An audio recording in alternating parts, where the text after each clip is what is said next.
سلام بر زحمت کشان، سلام بر وسال.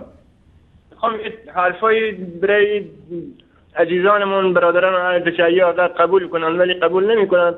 عزیزان برادران اهل تشیع، کسایی که میای هنوز در همین زمان، در همین روز، در همین وقت میای حرفای زشت، حالا 35 سال یعنی میگم یک سره 35 سال لعن و نفرین و خصومت و یعنی هر چی بدی که در دنیا هست در ایران ما الان همینجور پیش میره. و چرا ایران ما اصلا کلا به خرافات رفته است؟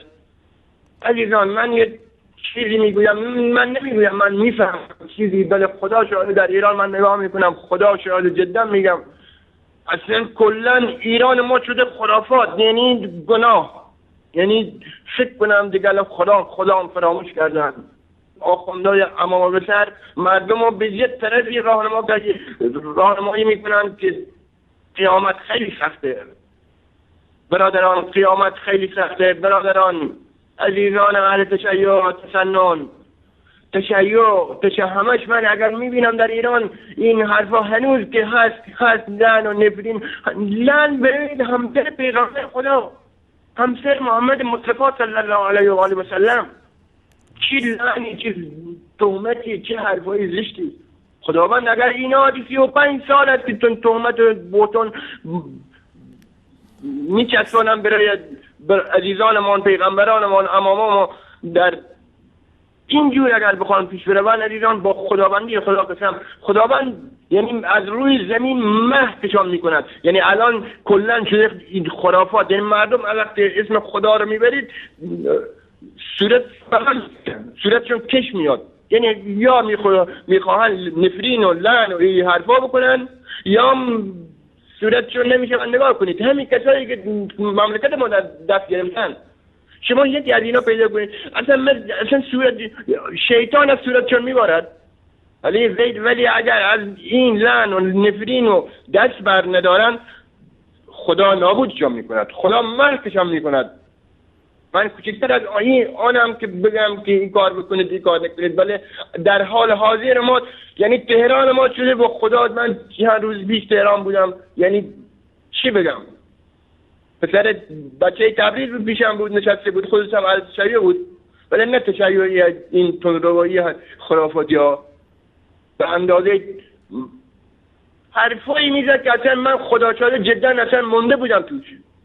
پسر 30 سالشه 32 سالشه هنوز سوره قل هو الله نمیداند.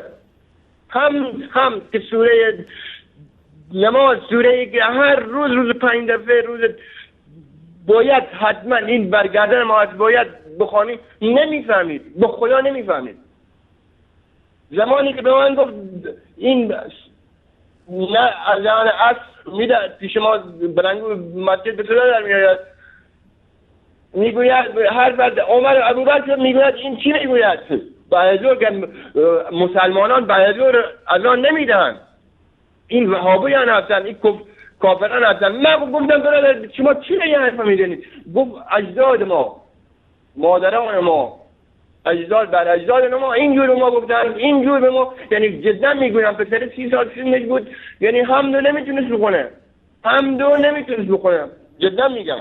یعنی اگر اینجور مملکت ما پیش برود با خدا مملکت ما این اصلا کلا بردن بیره، چون آخوند جماعت زندگی ایران، کل مردم ایران هم مال و ثروتشون رو قمار کردن، هم که قیامت آخونده هم گرفتن، که آخونده قیامت مردم ایران هم گرفتن که فردای روز قیامت خیلی براتون سخته ایران.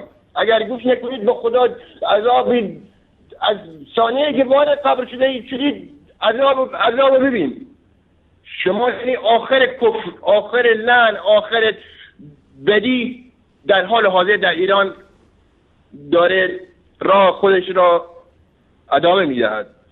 خدا حافظ. ما ممنون هستم که اگر صدا پخش کنید. خدا حافظ. تشکر از شما بیننده گرامی.